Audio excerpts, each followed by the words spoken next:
Glória a Deus. Apóstolo Nicolau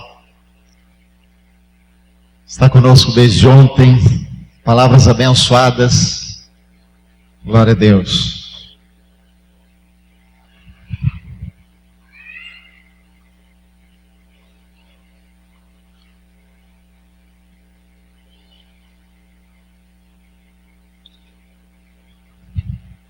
Shalom.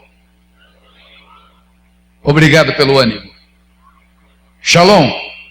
Aleluia. Melhorou. Efésios capítulo 3, versículos 1 a 12, foi onde nós paramos pela manhã.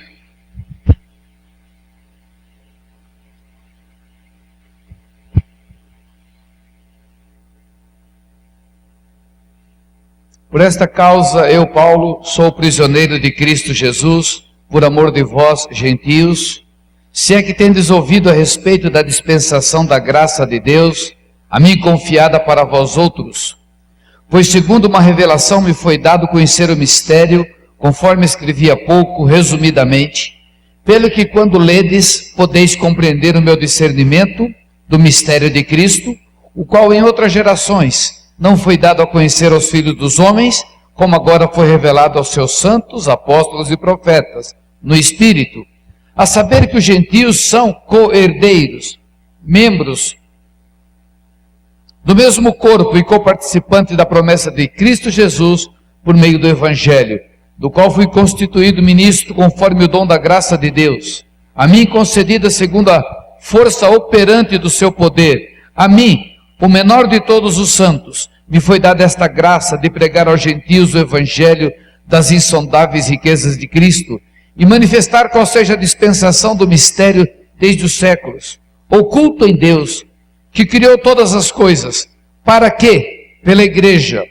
a multiforme sabedoria de Deus se torne conhecida agora dos principados e potestade nos lugares celestiais, segundo o eterno propósito que estabeleceu em Cristo Jesus, nosso Senhor, pelo qual temos ousadia e acesso com confiança, mediante a fé nele. Pai, nós te agradecemos por esse tempo maravilhoso, te agradecemos pelos 80 anos da vida da Igreja Batista Bereana, da Igreja Bereana Apostólica, te agradecemos pela vitória nesta caminhada, nesta cidade, juntamente com as outras igrejas que formam a sua igreja, e sabemos que cada festa, cada momento de parada para uma celebração, para uma santa convocação como esta, é o término de um período e o início de uma nova etapa. Cremos e sabemos que os teus filhos são dependentes do teu Espírito e por isso não estão acomodados, não estão deitados sobre os louros da vitória, mas estão já olhando para os grandes desafios que se apresentam nos quatro cantos desta cidade, desta nação e das nações. Por isso se manifesta nesta noite em revelação, trazendo novo, principalmente no coração dos teus líderes, principalmente sobre aquele que o Senhor confiou o chamado, da visão, da condição, da fortaleza espiritual, coragem, ousadia e intrepidez, para levar este grupo à posição que o Senhor preparou. Nós pedimos mais uma vez a presença dos teus anjos, nos cercando, nos guardando, nos protegendo, e que o teu Espírito Santo flua livremente e toque a cada coração. Oramos em nome de Jesus. Amém. Esta noite vai ser entregue o quarto livro.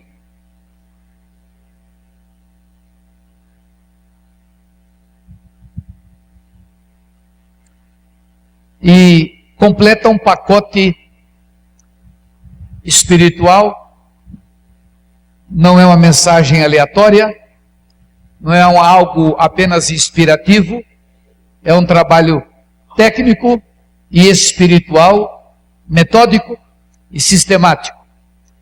Uma igreja, para que ela possa cumprir o propósito de Deus, ela precisa estar alicerçada em fundamentos firmes e seguros. Uma igreja de Jesus Cristo, verdadeiramente igreja de Jesus, ela não caminha à mercê das ondas, dos movimentos, das ideias. Ela caminha em algo já pré-estabelecido e preparado por Deus. O pastor, o bispo, o apóstolo da igreja, ele é um garçom.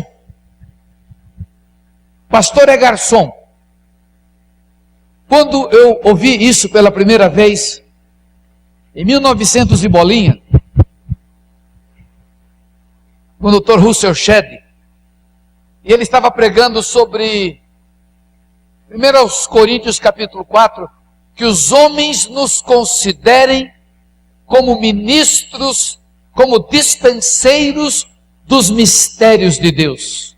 E o que se requer do dispenseiro é que cada um seja encontrado fiel. E ele prega lendo grego direto, o original, é um príncipe de Deus também ainda vivo, graças a Deus. Era um congresso de missões, onde estavam homens de muitos lugares. Foi o melhor congresso que eu participei na minha vida, de missões mundiais, 1982, e ali estava falando Frank Dietz, diretor do navio Dulus, pastor, me parece que Tenen, missionário na China, muitos missionários, e o Dr. Shedd falando sobre isso. Eu já tinha sido impactado com o Dr. Frank Dietz, falando sobre pessoa vocacionada, sobre obreiro.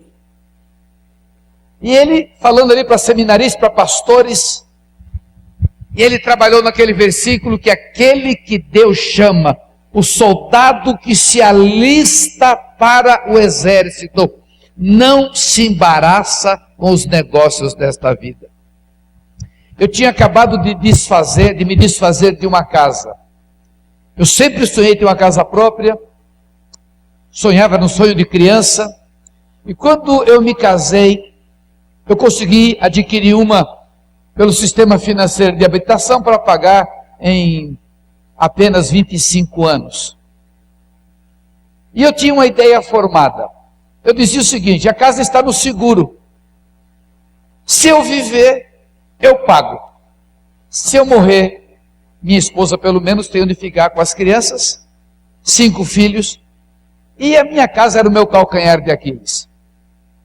No ano de 1980 eu fui chamado para o ministério pastoral, e eu botei a casa à venda, porque eu sabia que aquela casa me prenderia de alguma maneira, e eu não conseguiria ficar solto nas mãos de Deus. E já como seminarista, eu escutava pastores falando: eu não tenho igreja, me indica para algum lugar. E eu falava: meu Deus, tem tanto lugar precisando de pastor. E aí, eu, com liberdade com alguns, eu falava: mas pastor, não está precisando de pastor em tal lugar? Não, mas minhas filhas estão acostumadas aqui, elas não querem sair daqui. Eu falei: mas quem é que dirige? São as filhas ou o pastor? É Deus ou quem? E naquela crise, minha esposa, muito fiel, companheira fiel, chamada para o ministério, ela falou: Fran, essa casa vai ser uma cilada para a gente. Não era nem o sistema financeiro, era o sistema financeiro de habitação, mas era com a cooperativa, era a Coab. Eu nem poderia vender. Eu tinha reformado o meu sobrado todinho, e eu devolvi. Foi algo assustador. Algo que eu me dei e que demorou 3 anos para eu ficar liberto, porque eu não podia ver placa de propaganda para vende-se casa. Que eu ficava tentado. Mas eu me libertei. Quando eu estou nesse congresso, coração palpitando de alegria pelo gozo de ter o chamado pastoral, que para mim a maior honra de um homem é ter o chamado para o ministério pastoral. Sem demagogia, sem fazer gracinha, não tem nada no mundo que se equipare a um pastor, a um verdadeiro pastor. O presidente de um país é o presidente de uma nação. O governador é o governador de um estado. O prefeito é o prefeito da cidade. O pastor, ele é o pastor que Jesus chamou para cuidar das suas ovelhas.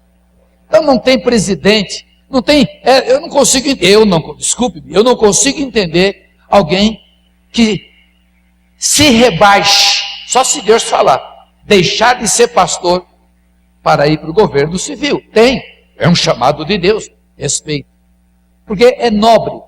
E estávamos ali, ainda, eu não era nem ordenado, porque eu fui ordenado em fevereiro de 83, e alguém lá no meio do grupo, pastor Frank, eu comprei uma casa para pagar em 25 anos, eu me sinto chamado, o que eu faço?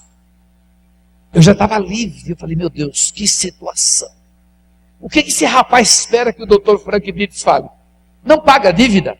Você é de Deus, vai embora? Ou não vai? Eu não sei.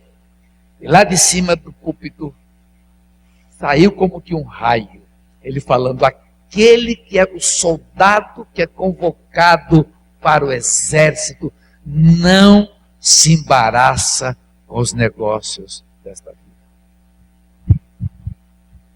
E eu vi a certeza do chamado.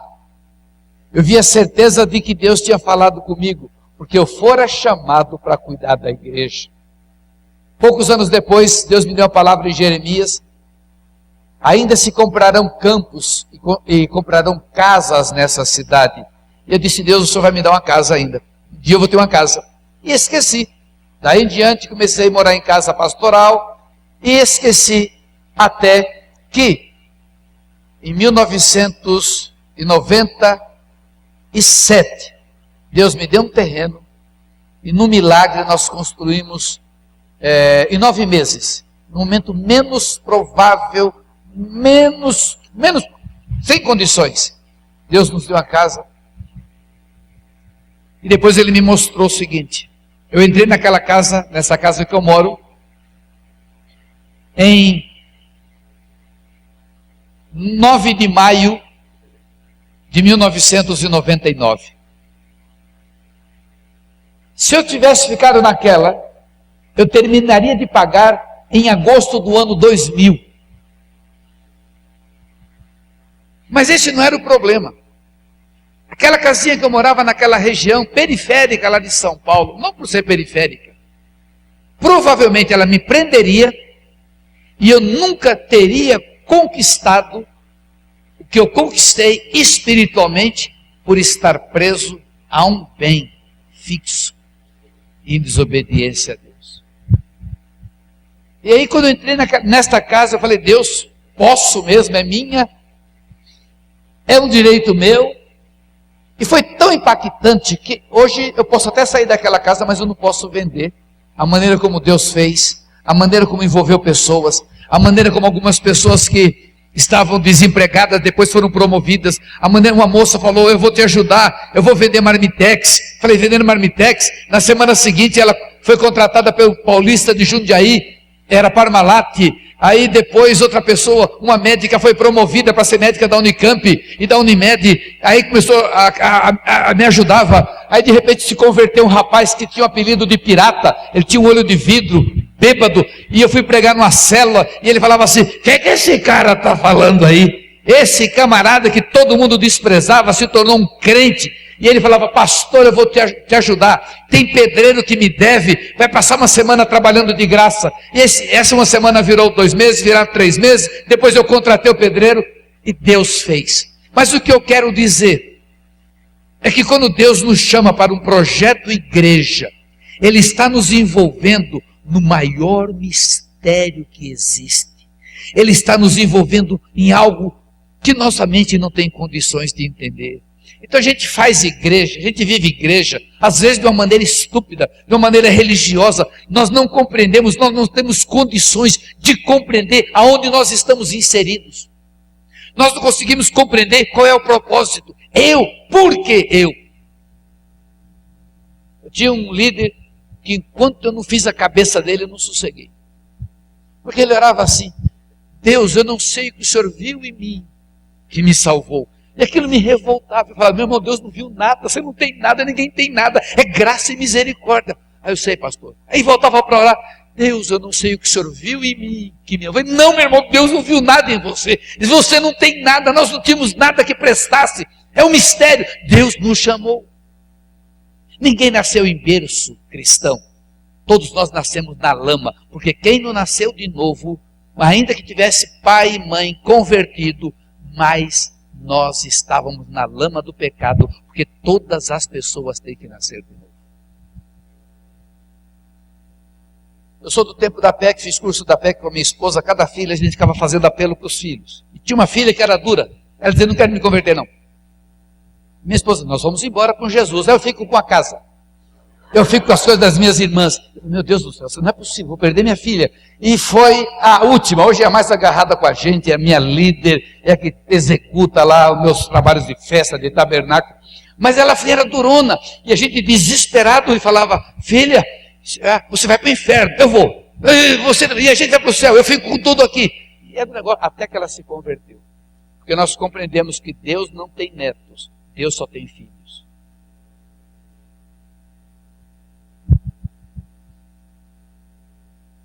Grande parte das pessoas que congregam na igreja vão para o inferno, porque elas não nasceram de novo. Elas são religiosas, elas cantam, elas dizimam, elas são boas, mas isso não é suficiente, porque o processo é um novo nascimento, é necessário nascer de novo. Quando a Bíblia fala que tem dois, um vai e outro fica, não está falando de um incrédulo, não está falando de estranho, está falando que no mesmo ambiente, onde duas pessoas são iguais, uma vai e outra fica.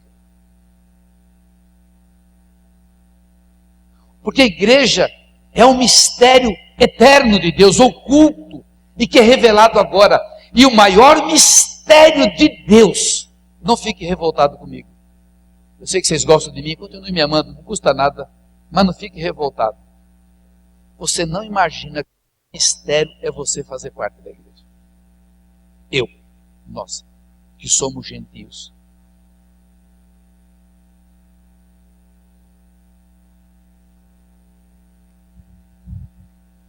Quando Deus projetou um povo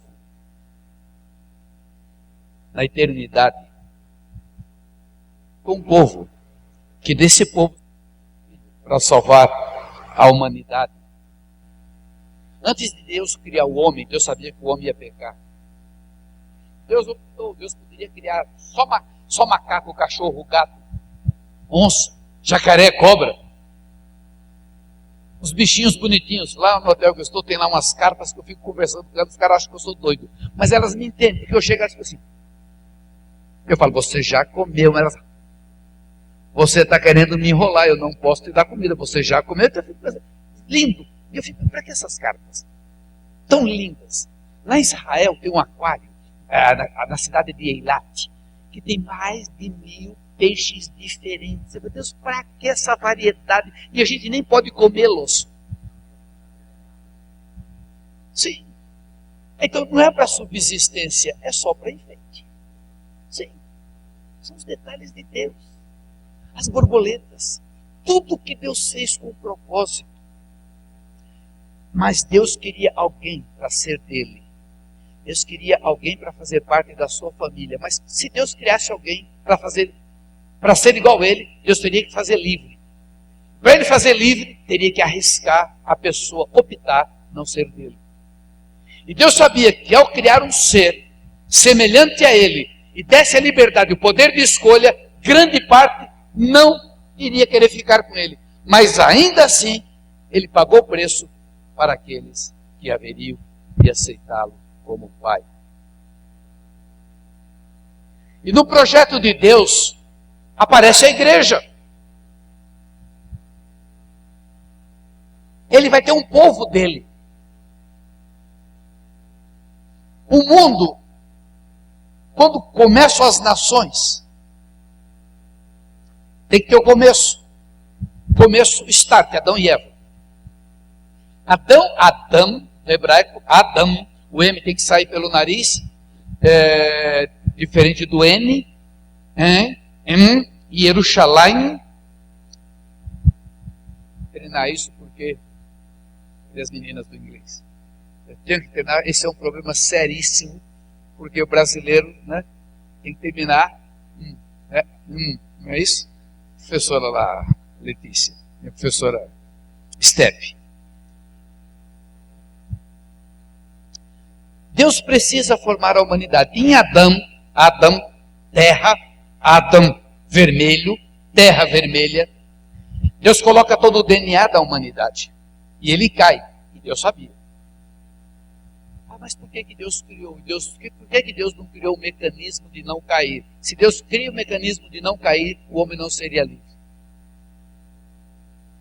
E ele cai, Deus não é surpreendido, Deus já vem no jardim do Éden e já fala que do ventre da mulher sairia aquele que pisaria na cabeça da serpente. Em algum momento, e ali já naquele momento no Éden, Deus já dá o golpe em Satanás. Porque Satanás sabia que quando derrubasse a obra-prima de Deus, tinha acabado com Deus. Não, mas tinha algo. Como algo? Se o pecado não pode herdar, e ali o homem pecou, e naquele pecado de Adão, por causa do DNA, todos que nascessem a partir de Adão, já nasceriam amaldiçoados. É igual a doença que passa de pai para filho. Ou seja, quem nascesse a partir de Adão e Eva, na terra só pode operar homem, ser humano. Então quem nascesse a partir dali já estava destruído. Mas ali Satanás percebe que tem alguma coisa que ele não está entendendo. Aí ele olha para os irmãos, Caim e Abel, e ele analisa. Do jeito que ele olhou para Caim e Abel, ele olha para você.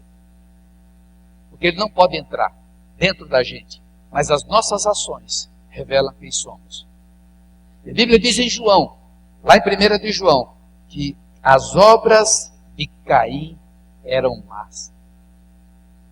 No teste da oferta, a Bíblia diz que Caim deu a melhor oferta. Caim pegou o melhor da terra, os melhores, e deu para Deus o melhor. E Deus rejeitou.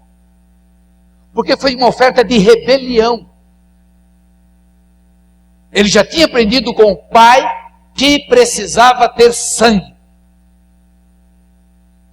Quando Deus veste o casal, derrama o primeiro sangue na terra, e os pais ensinaram os filhos. Significa que Caim fez uma oferta religiosa, e do jeito dele. Abel era pastor de ovelhas, mas naquele tempo não se comia carne. Como é que a pessoa vai criar ovelha se não se come carne? Para quê? O que nós podemos entender por indução e por dedução? Ele criava ovelhas para sacrificar em adoração ao nosso Deus. Esse era o sacrifício. E a oferta de Caim, por melhor que fosse, era tirada da terra que estava amaldiçoada. Bom, Caim matou Abel e não resolveu. A humanidade começa a entrar em degradação. Gênesis 6, acontece aquela aberração teratológica, de um intercurso que ninguém sabe explicar, de anjos caídos com mulheres, e são anjos caídos, Nefilim, nascem gigantes, e aí Deus decide destruir toda a humanidade. E foi tão monstruoso o que aconteceu em Gênesis 6, que Deus já mandou aqueles anjos, que a Bíblia diz que não guardaram o seu corpo, não guardaram o seu domicílio, já mandou para a prisão eterna. Nem o diabo está em prisão eterna, nem Satanás está em prisão eterna, mas aqueles anjos foram já lançados em prisões eternas. E o pecado tão grande que Deus destruiu com o dilúvio. Mesmo com a destruição, o mal passa pela arca. Em Gênesis 11, vem a rebelião contra Deus, vem Nimrod, caçador de almas. E ali, Babel, que significa confusão, é quando o homem se declara guerra contra Deus. É a fúria dos titãs, vamos assim dizer. E a partir de Gênesis 12, Deus começa, ele precisa fazer isso.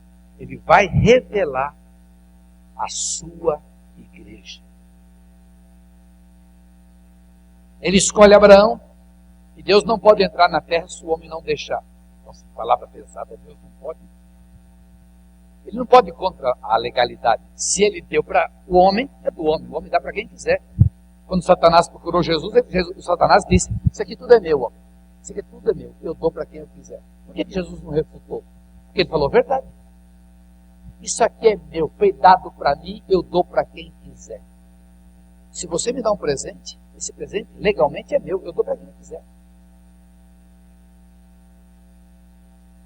Então Deus precisava entrar na terra legalmente. Aí ele faz uma aliança com Abraão. Encontra Abraão, um homem de fé, e Gênesis registra que os animais são mortos. Aquele momento de aliança. Você já leu em Hebreus que nós passamos pelo meio do corpo de Cristo para entrar na presença de Deus? Quando fala, o corpo de Cristo foi rasgado, aquele véu foi rasgado para que a gente passasse por meio daquele véu do corpo de Cristo para chegar a Deus. Você já leu isso? Já parou para pensar? Alguma vez eu passei pelo corpo de Cristo rasgado? Sim, eu passei.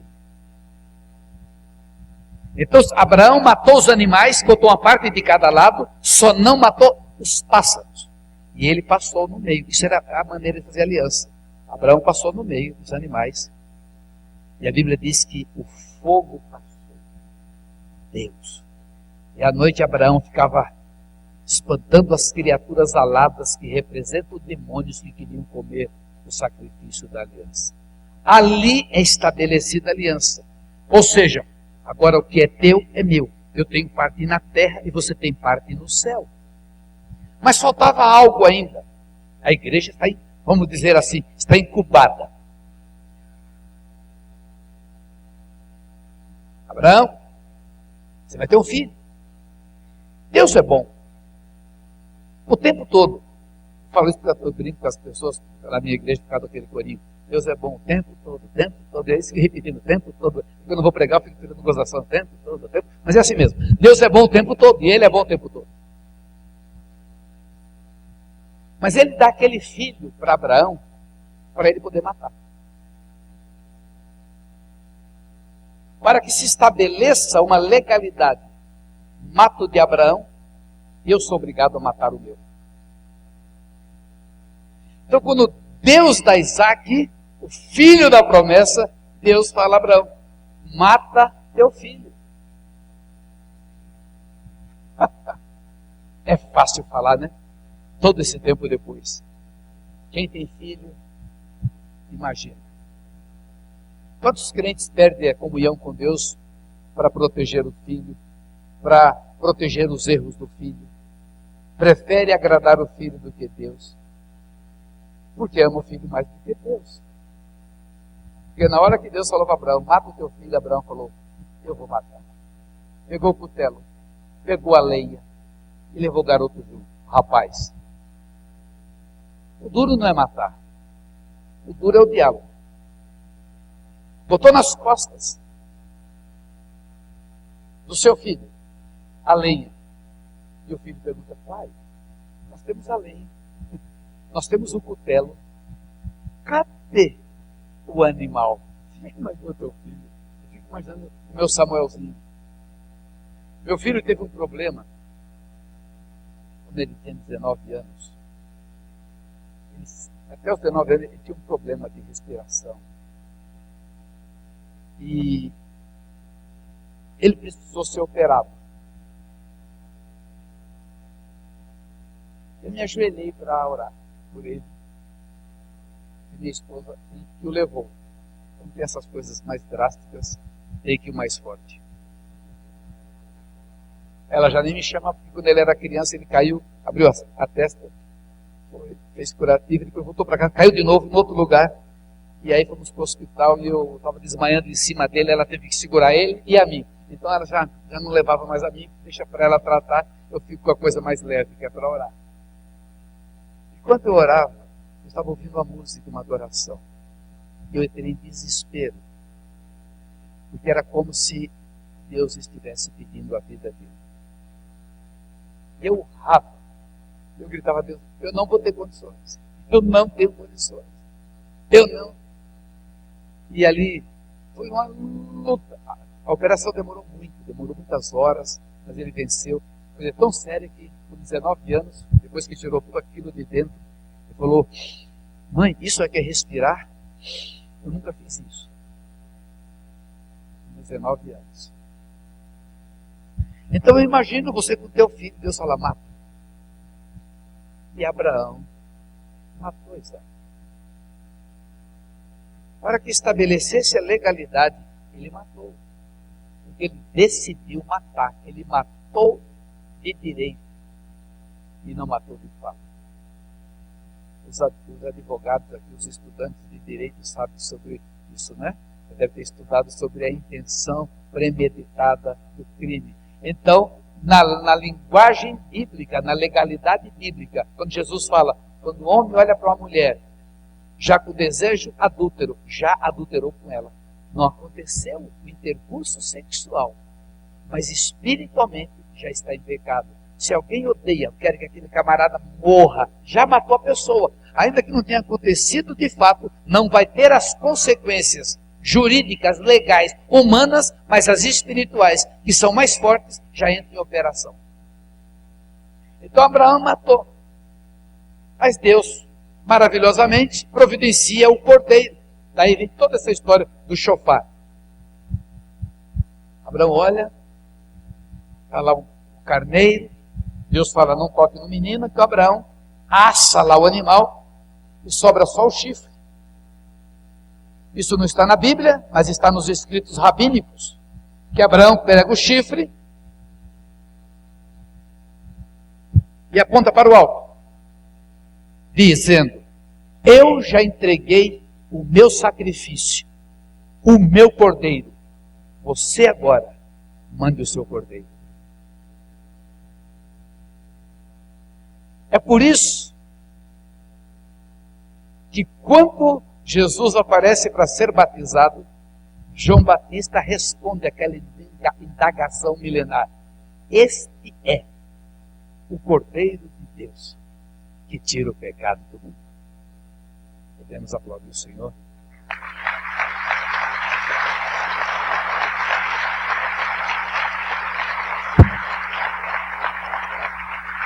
Tudo isso por tua causa. Porque antes de existir Israel, quando Deus chama Abraão, em Gênesis 12, 1, 2 e 3, em ti serão abençoadas todas as famílias da terra.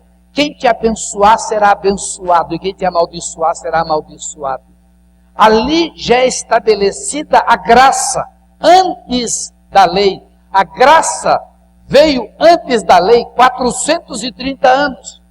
Às vezes a gente pensa: veio primeiro a lei, a Torá, mas aí Deus tirou a Torá, que a gente não aguenta, e veio a graça. Não, a graça já veio antes, porque Deus sempre foi graça e misericórdia. O nome de Abraão, Isaac, de Isaac, Jacó, de Jacó, as 12 tribos. Deus forma uma congregação. Aliás, no hebraico, Deus fala de Abraão: eu vou tirar de dentro de você uma igreja. Eu vou tirar dentro de você um povo. Eu vou tirar dentro de você uma querrilá. Na realidade, a palavra igreja, ela é ajuntamento. No hebraico, a raiz carral, de onde vem a palavra querrilá, que no grego é eclésia, que significa igreja, congregação, comunidade e assembleia. Quando fala igreja, assembleia, é uma redundância. Não tem problema, não é o nome que a gente coloca. Um dos nomes mais engraçados que existem, né? Só reúne 3, 4 pessoas e faz, ela bota lá. As pessoas às vezes abrem um trabalho, e é de Deus, um salãozinho pequeno, uma garagemzinha pequena, escreve na placa, muito grande, letras garrafais: Igreja Pentecostal Apostólica dos 5 Ministérios, a única verdadeira, um monte de coisa, e ainda bota assim: sede mundial. Está lá ele, a mulher, a sogra, um cachorrinho que fica na porta e 2 pessoas. É uma igreja. Não deixa de ser. Então a pessoa bota o nome que quiser. Ele tira o carrinho, bota do lado de fora, bota as cadeiras, aquele púlpito gigantesco, para dar aquela impressão. Mas é normal, não há problema nenhum. Se nasceu de novo, é a igreja. Porque na realidade a igreja não é a garagem, a igreja não é a tenda, A igreja não é a construção, é um grupo de pessoas escolhidas por Deus para um propósito eterno. Esse é um mistério, mas ainda não é completo. Para que Deus faça isso, Ele tem que ter uma base, e Ele forma um povo. O povo dele. Porque todo o povo já agora, todo mundo contaminado, os babilônios, os cananeus, heteus, jebuseus, sabe, tudo eram todos pagãos politeístas. Então Deus pega um homem, daquele homem forma uma tribo e forma um povo, forma 70 pessoas, as 70 pessoas descem para o Egito, se tornam aproximadamente 3 milhões de pessoas. Quando sai do Egito, saem 603.550 homens, mais a mulher, mais os filhos e mais os enxeridos, como diz o nortista, saíram os 3 milhões do Egito. Do Egito. Correto? Eu falei errado? Os enxeridos, porque a Bíblia diz que saiu uma gentalha. Mas se eu falar gentalha, eles vão pensar que eu assisto Chaves. É do que? Gentalha. Mas a Bíblia está gentalha.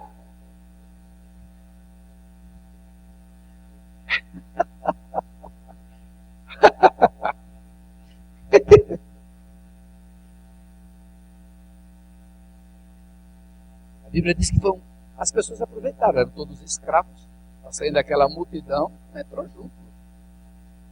E Deus leva aquele pessoal, e ali para no Monte Sinai, e entrega a Torá. A Torá é para nós o Pentateuco, os 5 primeiros livros da Bíblia. Deixa eu dizer uma coisa para vocês. A Torá, chamada de Torá de Moisés, é a Bíblia. É a Bíblia. A partir da Torá, os profetas vão falar com base na Torá. Depois, fora isso, vamos ter os cânticos, os livros de cânticos e de poesia. Quando nós entramos no Novo Testamento, Jesus prega a Torá. O Sermão do Monte é a Torá explicada. Foi dito, não matarás. Eu digo, quem odiar seu irmão já matou. Foi dito, não adulterarás. Eu digo, quem desejar outra pessoa, a mulher ou o homem com olhar impuro, já adulterou. Então Jesus começa a trazer aquilo que estava sendo feito cerimonialmente para o coração. Mas aquele grupo já é igreja. É uma igreja, é uma congregação, é uma assembleia. Mas ela se desenvolve com a Torá. O que a Torá ensina? Como se relacionar com Deus. Os 10 mandamentos, as festas do Senhor, a higiene pessoal, coisas que estão descobrindo hoje, a Torá ensina. A mulher, quando dá à luz, o tempo que tem que ficar para não tendo relações com o seu marido. Imagina, eles são um povo do deserto, um povo nômade. O banho deles era o banho com areia. Vocês vão dar risada, mas era banho com areia. Hoje a gente tem que voltar no passado e comprar um sabonete esfoliante. Eles já era o próprio banho esfoliante. Eu não sei se tinha alguma coisa hidratante. Eu gosto muito de coisa esfoliante. Acho que eu não teria problema no deserto. Algumas coisas. Outras eu gosto bem macia.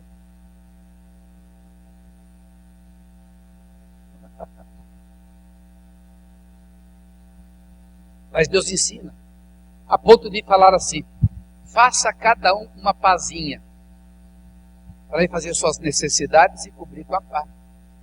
Você pensa que o gato aprendeu com quem? A distância, todos os detalhes da Torá, é um código de ética perfeito e completo. Quando Deus fala, não come peixe com pele, mas é o mais gostoso, vamos assim dizer. Não, Deus não está tirando o prazer. Deus está pensando na nossa saúde, porque a pele impede, o couro impede de sair as impurezas. As escamas faz o animal transpirar. Não coma carne de porco, mas e o bacon? Mas e o verme que vai para o cérebro? Talvez hoje, ou provavelmente hoje, não há problema pela maneira como são criados os suínos. Então, todas as vezes que Deus coloca limitações, é pensando somente no bem-estar. Então, a Torá é um código de legislação. Olha, a pessoa, você não pode remover o marco. Se a pessoa, o marido de uma mulher morrer, o irmão do marido tem que se casar com ela para preservar a herança, o direito da família. Olha, se alguém matar, olho por olho, dente por dente, pensa que é uma vingança, não é vingança, é lei do amor, é a restituição. Então é a palavra perfeita dentro da Torá para reger o seu povo. E esse povo de Deus, esse povo judeu, tem as festas profetizando a respeito de Jesus, embora ninguém sabia nada de Jesus. Fazia o sacrifício do cordeiro, fazia todo o cerimonial, tudo só falava de Jesus. A Bíblia todinha só fala de Jesus. A bacia de lavar é Jesus. A vara de Arão é Jesus. É a vara que morreu e ressuscitou. O maná é Jesus, é o pão que desceu do céu. A cortina é Jesus, porque ela foi rasgada de cima para baixo. O altar fala de Jesus. A arca da aliança fala de Jesus. Os querubins falam de Jesus. A entrada do tabernáculo, que era uma tenda, talvez semelhança em termos de tipo, de tipologia, mas o melhor está ali naquela maquete, tinha 3 portões. O primeiro era o portão do caminho. O segundo portão era o portão da verdade. E passava pelo terceiro portão, era o portão da vida. Por isso que Jesus fala, eu sou o caminho, eu sou a verdade, eu sou a vida. Ninguém vai lá no Santo dos Santos, ninguém vai lá no Pai, se não for por mim. Tudo apontava para Jesus, mas eles não sabiam. Era a igreja, era uma igreja. Quando nós lemos 1 Coríntios 10, eu gosto demais, porque eu vejo que o tradutor, o desespero do tradutor, quando ele não tem coragem de escrever igreja, ele escreve a congregação. Do outro lado, ele pega a mesma palavra e escreve igreja, na outra ele escreve congregação. A nossa congregação que vinha pelo deserto, nossos pais, foram batizados quando passaram pelo mar. Receberam o pão do céu, a Santa Ceia. A Santa Ceia teve Abraão com Melquisedeque. Mas muitos pereceram porque foram desobedientes. Era a igreja. Era a igreja da primeira aliança. Mas faltava alguma coisa. Ninguém sabia. Estava oculto dos apóstolos e dos profetas. Tinha algo que era o absurdo na cabeça das pessoas. Era a vocação dos gentios. Quando a igreja, antes da igreja nascer, eu queria fazer isso ontem à noite, mas não deu seguir esse caminho. Um grupo sabia que tinha algo diferente.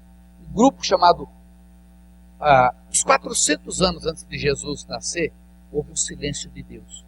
Nas Bíblias antigas, a gente tinha 4 páginas em branco. Quem é crente antigo aí, batista antigo, tinha aquelas 4 páginas em branco. Eram os 400 anos de silêncio profético. E foi quando apareceu a sinagoga, e quando apareceram os fariseus, saduceus, os zelotes e os essênios. Os essênios se esconderam nas montanhas da Judeia, vai vir agora o Messias. Vai ser a luta do reino de luz e o reino de trevas. E os essênios influenciaram João Batista. João Batista, a linguagem de João Batista, de batismo, da mikvá, é de essênio. E de Jesus. Era um grupo esperando. E eles acertaram. Só que não era o fim naquele momento. Então, quando Jesus vem e começa a mostrar tudo isso, e ele fala, eu vou estabelecer a minha igreja, eu vou fundamentar a minha igreja. Era falando da nova aliança que ele ia fazer. Estava pensando em nós. Porque a igreja já existia. A Bíblia diz em 1 Coríntios 10, a rocha que acompanhava o povo era Jesus. Aquela rocha que acompanhava, sabia que a rocha acompanhava? Sabe qual foi o problema de Moisés? Que ele deveria falar a rocha. Agora o homem mais manso da terra perdeu a cabeça e feriu a rocha. Aquela rocha que Moisés feriu chama-se Yeshua HaMashiach. Moisés, depois de Jesus, é o pastor por excelência. E Deus quis matar o povo várias vezes, mas Moisés, não, se fizer isso, tira. Ou para tirar o nome deles, tira o meu. Muito sério. Eu acho que eu falaria, não, vai, mata mesmo, porque precisa muita coragem. Vai tirar o nome dele, tira o meu também. Imagina, eu não tem essa bala na agulha, não. Um monte de caroço reclamando, Deus faz milagre, pessoal reclamando, Deus faz milagre, pessoal reclamando. Gente, pescoço de galinha, pessoal parece, ainda bem que hoje não temos isso, graças a Deus. Não tem isso na igreja, mas naquele tempo, aquele povo era encardido. Deus abrindo o mar, está abrindo o mar, o pessoal passa, Deus fecha o mar, mata os inimigos, a gente quer carne, Deus manda codorniz, o pessoal reclama, não, mas não tem, não é possível. Codorniz, elas caíram, eles iam pegando, caindo, comendo, e eles comeram tão atabalhoadamente, tão impuramente, e veio uma maldição. Enquanto a carne estava na boca, a praga pegou. O povo não reconhecia Deus. Aí Deus manda maná, maná significa no hebraico, o que é isso? Porque as pessoas, o que é isso? Maná, o que é isso? Maná descia do céu. A pessoa não precisava ir no supermercado, nem na padaria, ele pegava aquilo e comia. E Deus falou, não pegue 2 na sexta-feira, porque não precisa. Pegue 2 na sexta-feira, mas, por causa, não no sábado, mas nos outros dias, cada um pega a necessidade. Se a família é pequena, vai ter o suficiente, a família grande vai ter o suficiente. As pessoas não acreditavam. Elas catavam e comiam, aí virava bicho. Eu li um estudo. Isso aqui é conjectura, mas para mim já é fato verídico. Por que é fato verídico que eu vou dizer? Se tudo que Deus faz é muito bom, preste atenção. Eu tenho prazer no morango, eu amo morango.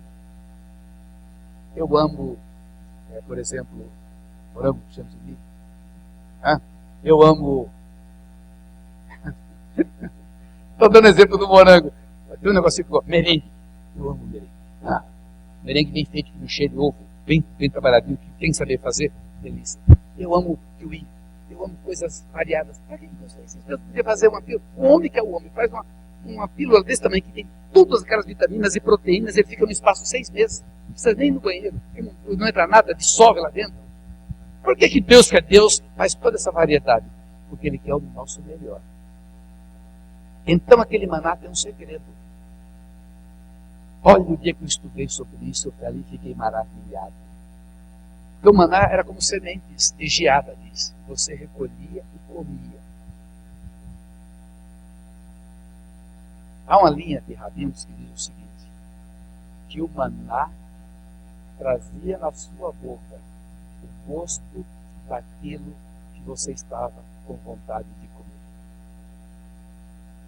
Você tem dificuldade de entender isso? Eu não. Com toda certeza, o meu maná de domingo tinha gosto de picanha. Que picanha! E com gordurinha e tudo, porque você vai tirar um pedaço do maná. Esse era o povo que era suprido. A água salobra era abençoada e virava água boa. O lugar que não tinha água, a água brotava. Os inimigos eram destruídos. Esse era o povo de Deus. Quando Jesus vem, Ele faz os milagres, porque Ele quer mostrar que Ele é o Messias, e as pessoas não conseguiam acreditar. Andava no meio dele e não conseguia acreditar que Ele era o Messias. Então Ele faz os milagres da multiplicação dos pães, não somente para satisfazer as pessoas, mas Ele fala, o pai de vocês comeram maná e morreram, mas quem comer da minha carne vai viver. Ele queria mostrar que Ele era o Messias. Morre, porque Ele tinha que morrer. E aí começa a igreja, a nova aliança. Ele está numa festa de Páscoa, ele come a Páscoa e ele fala, agora eu desejei ardentemente, olha a palavra de Jesus em Lucas 24, de 7 em diante. Eu desejei, Jesus falando, não é um pastor, é Jesus, eu desejei ardentemente comer esta Páscoa com vocês. Eu vou fazer algo bom, eu vou fazer uma nova aliança. O que é a nova aliança? O que é a nova aliança? O que é a nova aliança? Ele veio para o judeu já era dele e ele era dos judeus.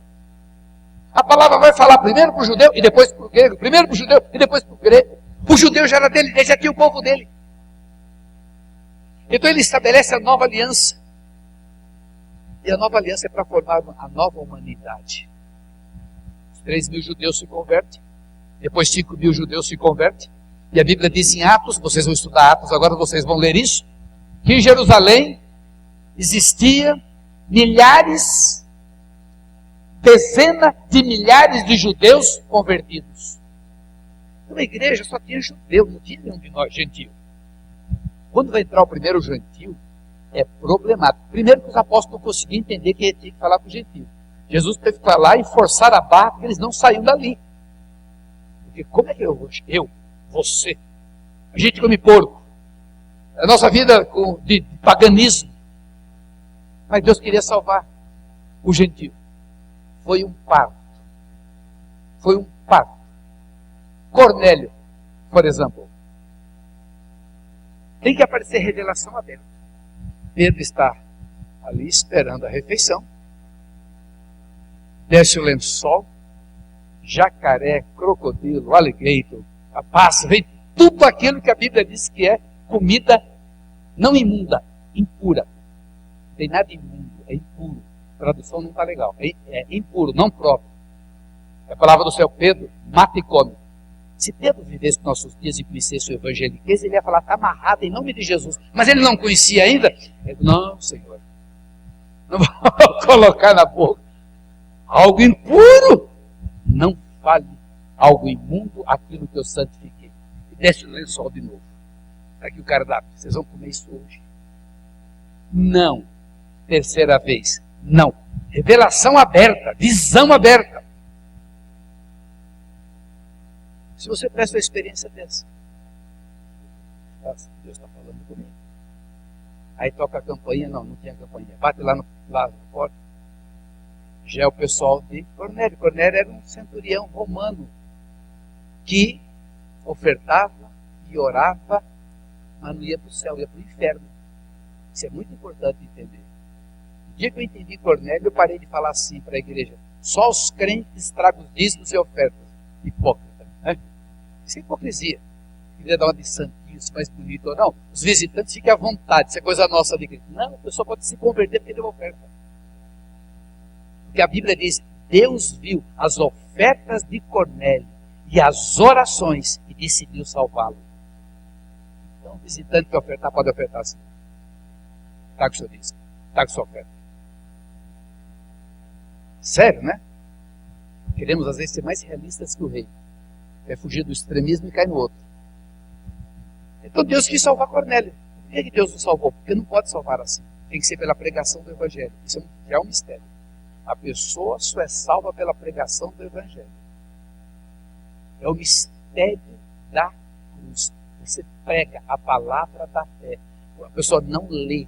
Ela tem que ser pregada. A fé vem pelo ouvir, não é pelo ler. E ouvir a palavra de Deus. Pastores, fiquem tranquilos que seus empregos estão garantidos para sempre, porque sempre vai precisar de pregador. Não vai ter um computador com aquela voz metálica, abra sua Bíblia em Gênesis, capítulo 18. Não, vai precisar de mim, da minha voz, da tua voz e da nossa voz, porque a salvação veio pela fé, pela pregação da palavra. Então, Cornélio, o que eu faço?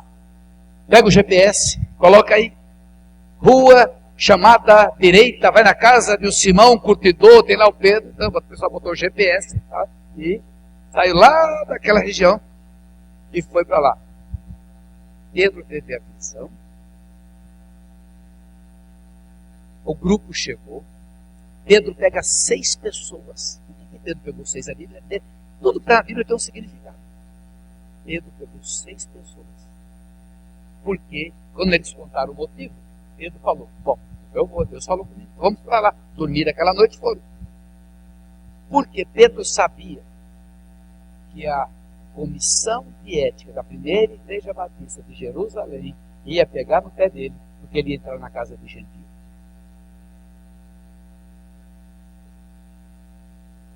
E como a Bíblia diz que pela boca de 2 ou 3 testemunhas estabelece todo o conselho, mas como a comissão de ética da junta de ética da primeira igreja batista de Jerusalém é dura, Pedro não levou 3, ele levou 6. Cornélio estava esperando só o que era para falar. Pedro nem acabou de pregar. Olha como Pedro entra na casa de Cornélio. Olha, ele viu, Deus mandou. Deus que mandou, não foi alguém que pediu, me ajuda, abre uma célula na minha casa. Não, Deus mandou. Ele disse, olha, você sabe que judeu não pode entrar em casa de gente. Entendeu? Isso é maneira de entrar numa casa que vai levar a palavra de salvação. Olha como era bloqueado. Porque nós éramos problemáticos. Nós éramos o restolho, nós éramos a escória, nós éramos o lixo. Essa é a realidade do gentio. Imagina a igreja de Corinto. Em Corinto é um istmo. O istmo é zona litorânea. Onde é que entram as doenças? O pessoal está morrendo de medo do ebola. Se o ebola entrar, o negócio embola. Porque esse não tem cura, o negócio é feio. Então muita gente achando que é aquela... Eles dizem Apocalipse, eu não creio. Eu penso que o amarelo do Apocalipse é outro. Mas região portuária. É onde tem mais prostituição, onde tem mais promiscuidade. Então imagine um templo para uma deusa chamada Afrodite. E os sacerdotes são prostitutos cultuais. Tinha 1000 sacerdotes ali em Corinto. 1000. Como eram os cultos? Orgia sexual. Então, tinha uma comunidade judaica pura. Estuda a Torá, guarda o sábado, adora a Deus, tudo limpinho, come as coisas direitinho, tudo certinho.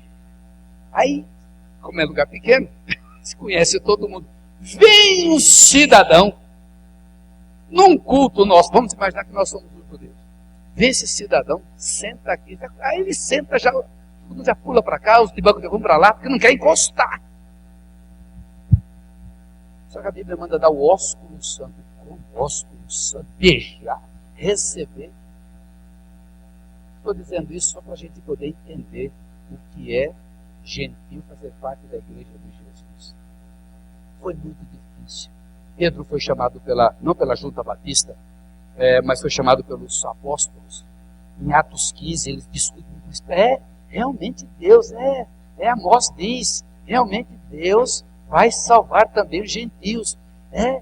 Sabe o que eles descobriram? O que Paulo pega de revelação. O mistério de Deus, que é o gentio, fazer parte, é coparticipante.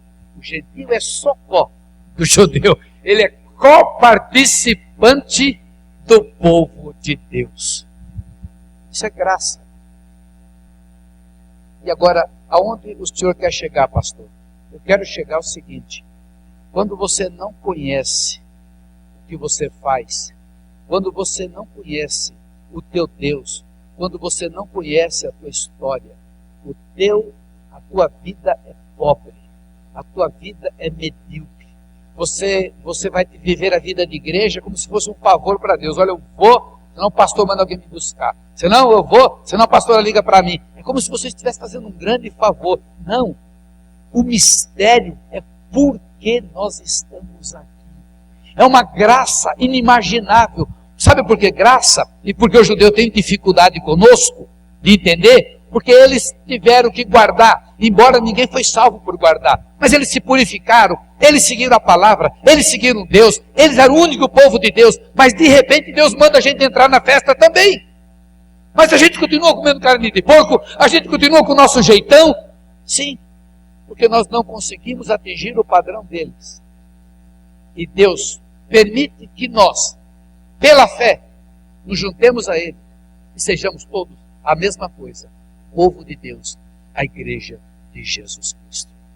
Podemos aplaudir? Este é o mistério. Como eu disse de manhã, a igreja foi se afastando dos seus irmãos.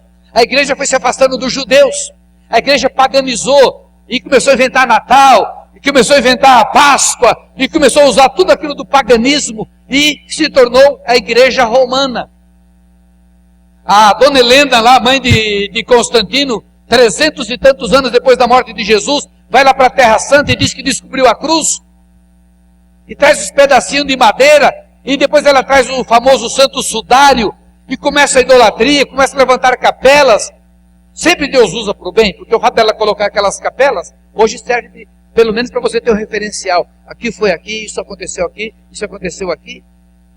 Mas fugiu do propósito de Deus com relação à igreja, povo, o entendimento. Então, eu creio que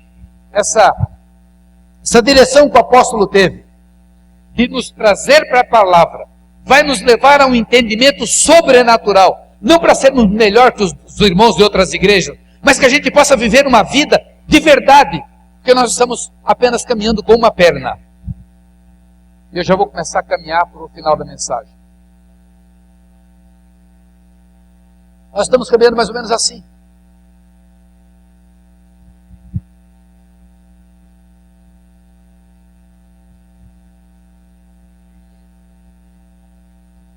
Eu viajei para um estado, acho que eu já contei esse testemunho aqui, no avião, falei para Deus, Deus, me dá uma revelação nova. Eu não conto para ninguém. Eu sou egoísta? Não. É porque eu sou professor. E tudo que eu descubro, às vezes eu nem mastigo, eu já passo para as pessoas.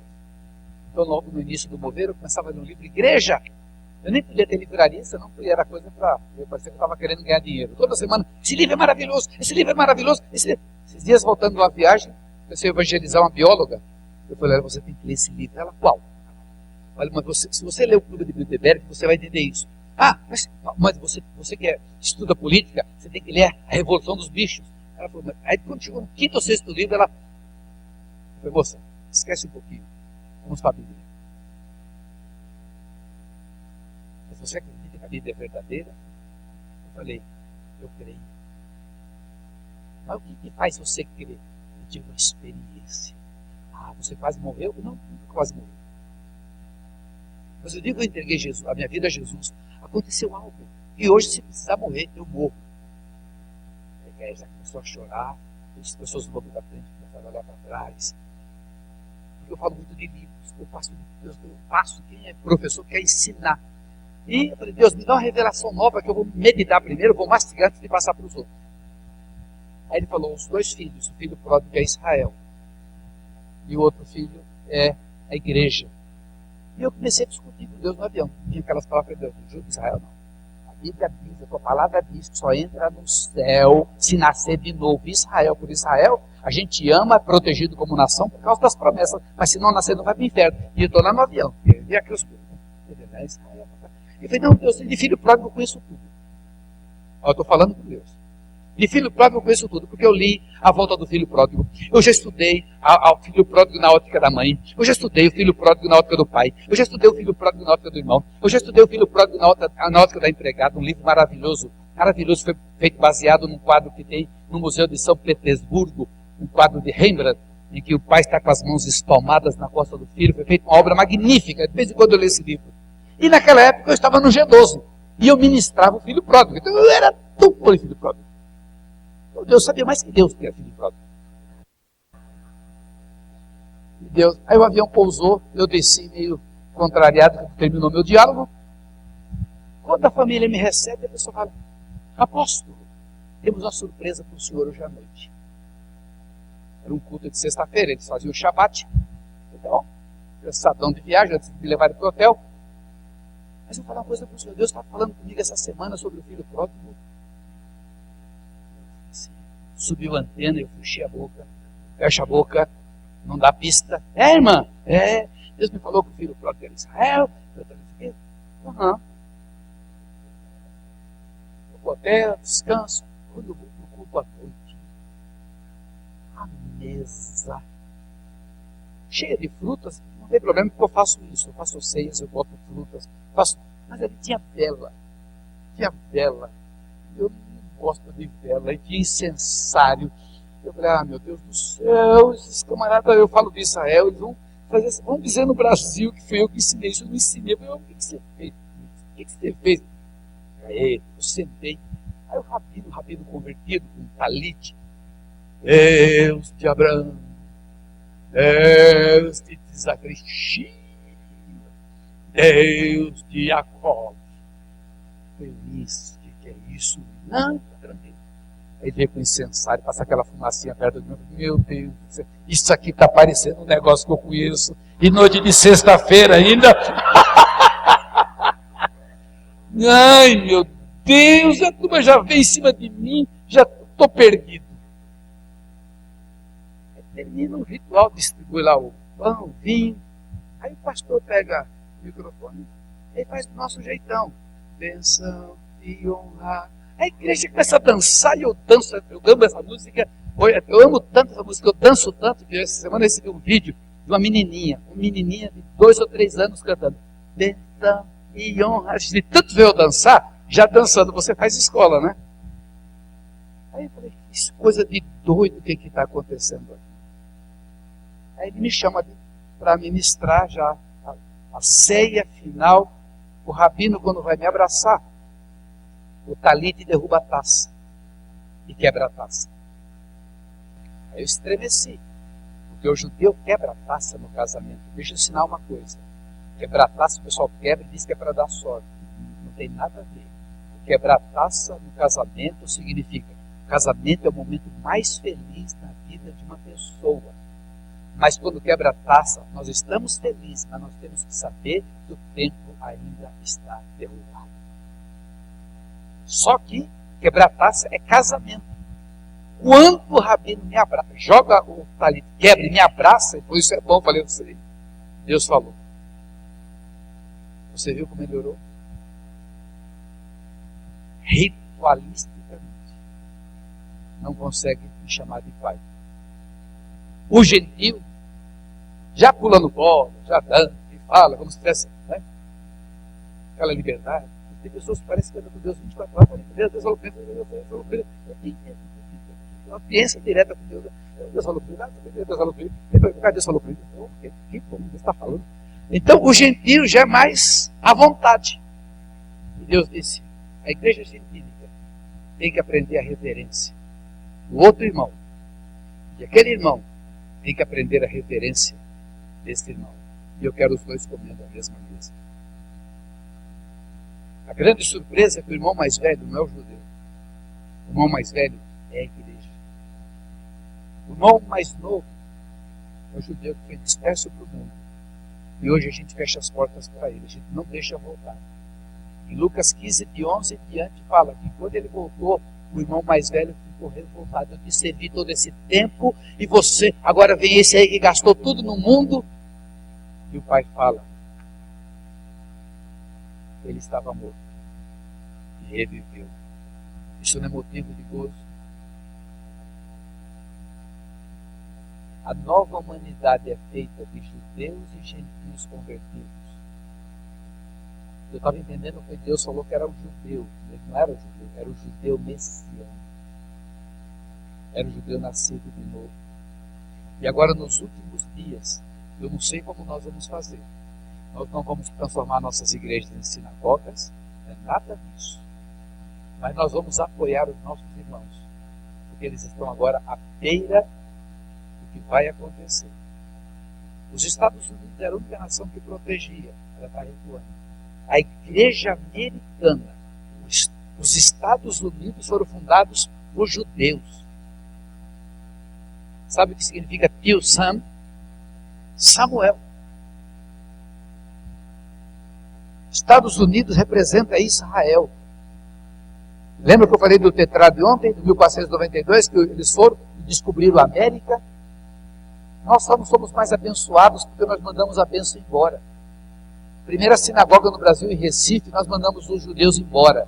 Eles foram embora e fundaram a Nova Amsterdã, que hoje é Nova York. Se você compara Pernambuco com Nova York, vê a diferença. Não estou criticando que meu pai era pernambucano e eu amo meu país. Mas eu quero mostrar onde o judeu põe a mão e aonde o romanismo põe a mão. Eu queria falar aqui a noite toda sobre batalha espiritual em Pernambuco, sobre o que acontece lá. Eu poderia falar também da riqueza de Nova York, que é tão rica que pode se transformar em Babilônia. Mas onde o judeu põe a mão? Nós mandamos embora a bênção e seguramos a maldição. E a igreja faz isso. Então, hoje há um ministério mundial chamado o homem, e eu finalizo lendo agora Efésios 2, a nova humanidade. E Deus vai mostrar a cada um de nós, Efésios 2, como é que nós vamos fazer. Então vai ter que ser colocado isso no projeto de vocês. No meu projeto. Hoje eu faço as festas Mando oferta mensal para Israel, para o Ministério Evangelístico, que é o Maós, já há 20 anos. Não chega a 20 anos, mas é praticamente 20 anos. A igreja nasceu e eu comecei a mandar todos os meses, infalivelmente, Maós. Porque eles são evangelistas, eles pegam os textos em inglês, traduzem para o hebraico, fazem evangelismo. São perseguidos. Então eu faço isso. Estou fazendo as festas, estou achando que ainda é pouco. Eu não sei mais o que fazer.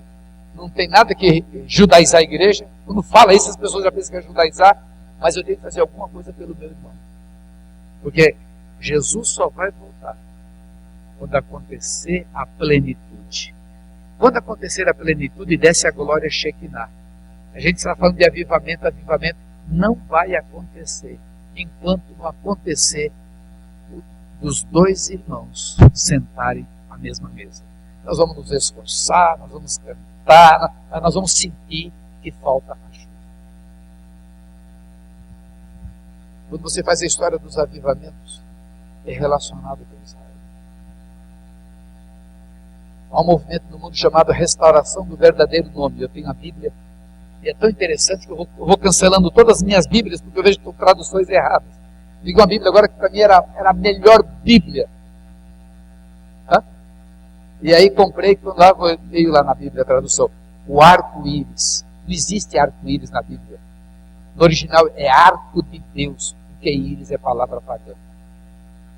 Pega uma Bíblia que é uma das melhores traduções, fala, e na noite de sexta-feira, não existe sexta-feira, porque Jesus morreu na quarta, mas como eles deduzem que é o sábado, que é o sábado, Shabbat Gadol, o sábado grande da Páscoa, então eles deduzem, na véspera do sábado, na sexta-feira, não, é na véspera do sábado.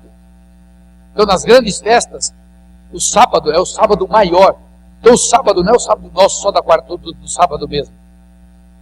Mas cada festa é sábado. A Páscoa é sábado. Tabernáculos é sábado. É uma santa convocação. Então as pessoas, meu Deus, e agora começo a ter os melhores textos. Nessa Bíblia de judeus messiânicos, eu fico buscando, falo, Deus, eles têm o rito deles, eles vão continuar com o rito deles. Lutero, só para vocês terem ideia, Lutero, a primeira coisa que a gente renova vem em coração por Israel. 30 anos atrás não tinha isso em igreja. Nenhuma. Talvez igreja muito missionária, mas ninguém pensou muito em missões para Israel, não. Mas a partir do mover pentecostal, toda a igreja tem a bandeirinha de Israel. Do Brasil e de Israel, outras de Israel, todas. A primeira coisa que vem em você é Deus colocando para você buscar o teu irmão. E Martinho Lutero, no ano 1500, busque o nosso irmão. Só que quando demorou alguns anos, e o judeu não consegue entrar, o judeu não consegue viver com a gente assim. Eles têm uma marca. Lutero falou. Pior que Lutero não só falou, mas escreveu. Pega essa raça, toca fogo nas sinagogas, e quando cair a cinza, joga a terra em cima. Adolf Hitler pegou esta palavra na Alemanha e trouxe a igreja para si, usando a própria palavra de Martinho Lutero. Lutero não entendeu que o judeu não vai conseguir conviver, porque o judeu guarda o sábado, o judeu guarda a dieta kasher, o judeu é o povo da marca, e a marca é para sempre, o judeu é o único povo marcado. O judeu tem uma marca no templo, que é o Shabat, e as festas sagradas. O judeu tem uma marca no corpo, que é a circuncisão. Crente ou não, tem que fazer a circuncisão. É uma marca, é um sinal. Não salva, mas é uma marca. O judeu tem uma marca na terra, é uma marca geográfica. Eretz Israel. É a única nação que Deus falou, essa terra é de vocês. E é a única que o mundo inteiro quer tomar. O Brasil foi tomado. Nós matamos os índios para tomar a terra deles. Os americanos mataram os índios para tomar a terra. Todo mundo roubou e pegou, mas não há problema. Mas Israel, que é a única terra que Deus deu, demarcada pelos pés de Abraão, o mundo quer tomar. Por quê? Porque é o único povo. E mais do que isso, é a única nação que tem registro de nascimento. Porque em 1948, naquela Assembleia da ONU, as duas potências, que o mundo foi dividido em União Soviética e Estados Unidos, Ocidente e Oriente, foi dividido ali. E algo inusitado, só podia ser de Deus. Tanto a União Soviética aprovou, como os Estados Unidos e o Estado de Israel. O Estado de Israel tem registro de nascimento. E ninguém aceita.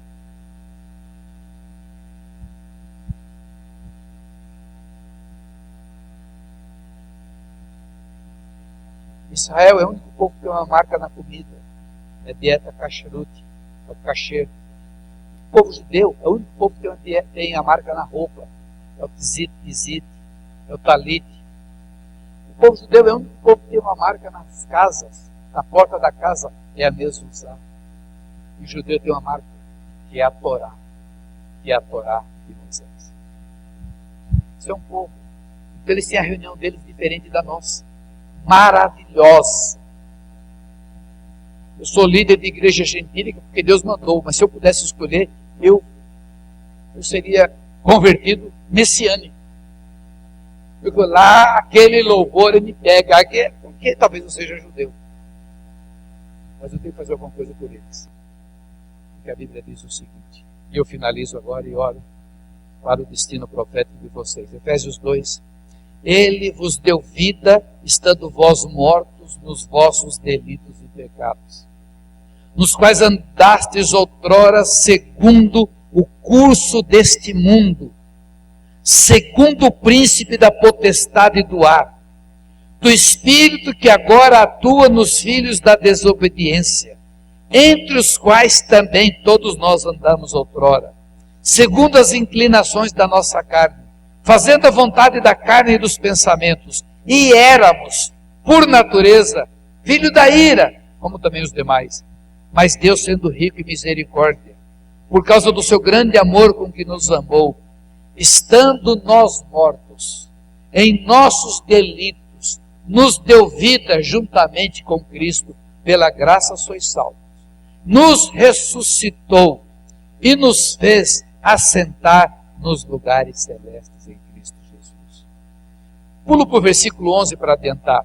Portanto, lembrai-vos de que outrora vós, gentios, não está falando com a humanidade, está falando com a humanidade menos o judeu. É direto o texto. Então eu estou falando com vocês. Gentil são todos os que não são judeus.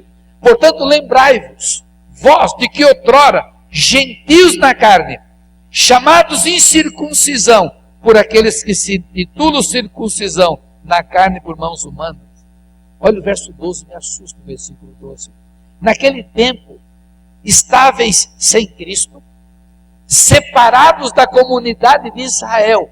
Onde é que nós estávamos? Nós estávamos sem Cristo e separados da comunidade de Israel.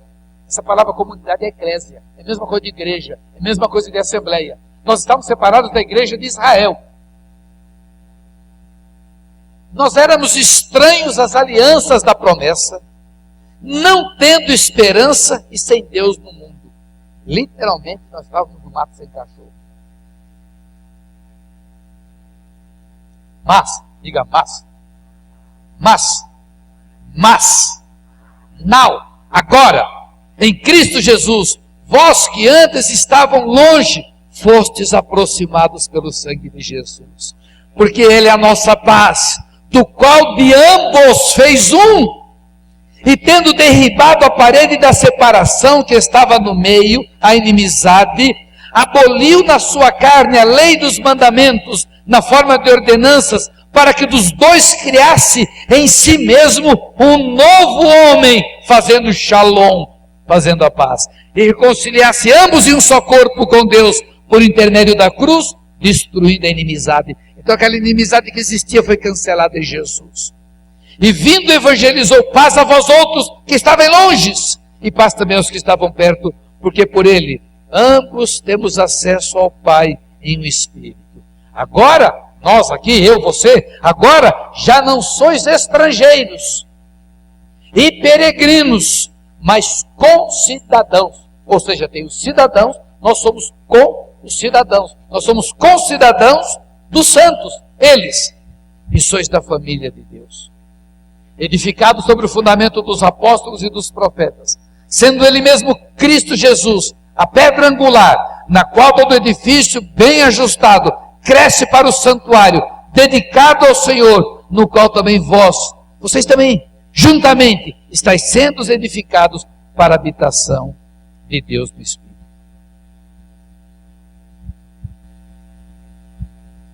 Tenho 5 minutos. Essa palavra final nós estamos sendo edificados para nos tornar uma habitação. Eu passei o ano todo até agora estudando com meus livros sobre isso. Qual é o propósito eterno de Deus? A gente evangeliza, Deus quer que nós evangelizemos. A gente adora, nós fomos criados para o louvor, para a adoração. Mas tem algo maior. O que é que Deus tem? Lá no passado, antes de construir tudo, antes de criar tudo, qual era de Deus? Qual era o propósito de Deus? Talvez soe simplório aos teus ouvidos, mas é isso que você vai entender hoje, ou no futuro, ou lá na eternidade. Deus, o propósito de Deus é fazer uma casa feita de gente para morar nela. O propósito eterno de Deus é fazer uma casa feita de gente para morar nela. Quando foi feito o tabernáculo no deserto, todos os detalhes do tabernáculo falavam de nós. Por exemplo, a madeira de acácia. A acácia é uma madeira muito simples, toda retorcida, toda problemática, como nós somos. Então, tinha que se pegar aquelas madeiras e lixar. Quando você pede para Deus te santificar, Ele encosta perto de alguém bem chato. Isso faz parte. Para lixar. É assim que lixa. A Bíblia diz que o rosto do homem lixa o rosto do outro.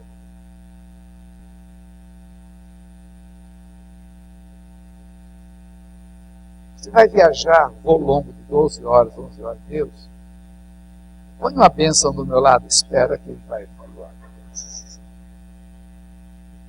Eu fico orando, Senhor, tenha misericórdia, eu estou cansado. Me poupe. Eu não sou melhor do que ninguém. Eu não aguento lixo. Estava voltando de uma viagem, tinha um lugar vazio.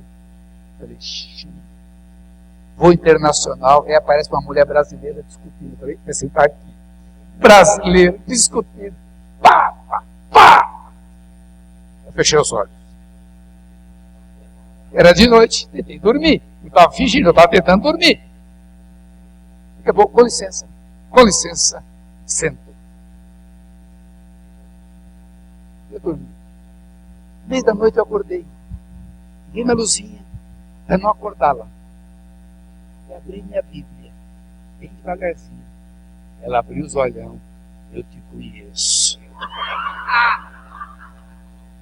Eu falei, irmão, eu não sou quem você pensa. Não, você tem muitos livros. Eu falei, não, só tenho um. Não, mas eu te conheço. São Nicolau. Eu sei que você não gosta de mim.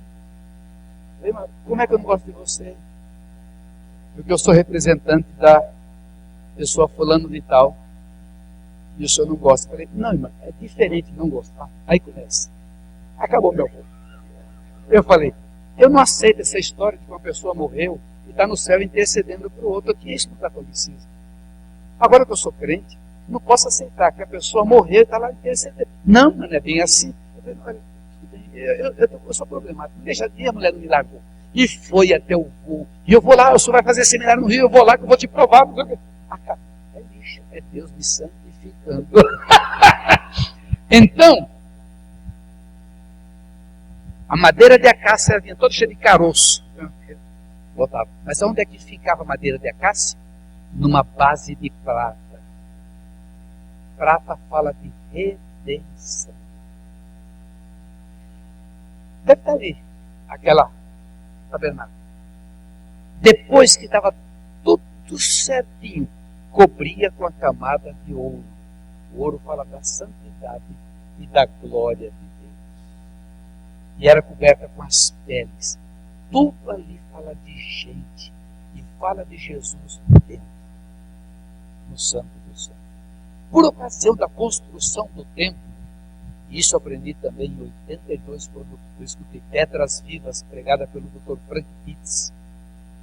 Ele pega primeiro Reis 6 e fala assim, primeiro livro dos Reis 6, que o templo tinha que ser feito com pedras tiradas da pedreira do mundo, e não poderia usar martelo ali para a construção do templo. Então eu pegava as pedras. Como é que as pedras ficavam lá sem argamassa? Assim.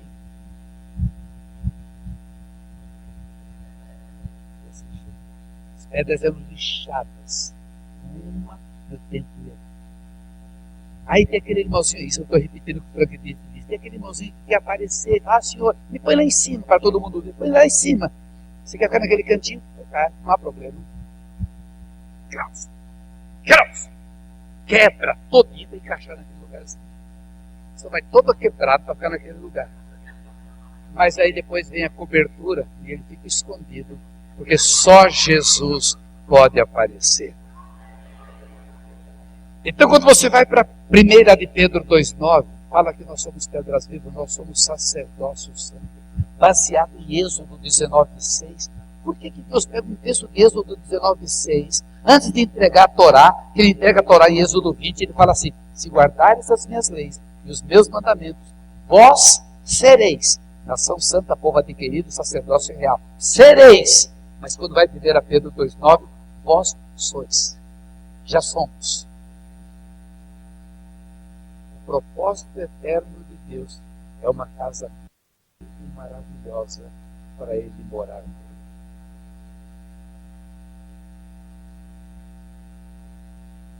Quando descer a Jerusalém do céu, esta é a casa. Eu não consigo pensar como é isso. Mas aquela nova Jerusalém, naquela medida que está na Bíblia, é a nossa junção. É a nossa, eu não sei como, Deus descendo para Jerusalém terrena. A noiva, o noivo, casados. O propósito eterno de Deus é fazer uma casa para Ele, para morar para sempre. Por isso é que nós somos edifício vivo. Por isso que nós somos templo do Espírito Santo. Esse é o destino de você, Igreja Batista Veriana. Coloque-se.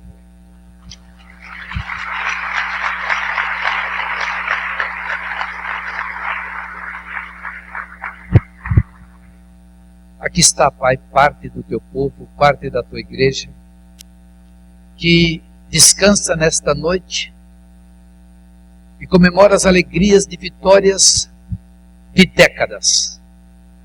Mas ao mesmo tempo esses guerreiros se preparam suas armas, preparam munição espiritual, preparam os seus arados, suas relhas, porque sabem que há um novo caminho a ser percorrido. Por isso eu te peço mais uma vez, traga revelação e unção, enquanto esta palavra é destrinchada nesse próximo trimestre. A revelação do Senhor venha, para que todos nós continuemos crescendo, até atingirmos a estatura do varão perfeito, que é Yeshua HaMashiach, que é Jesus Cristo. No nome dele é que oramos. Amém.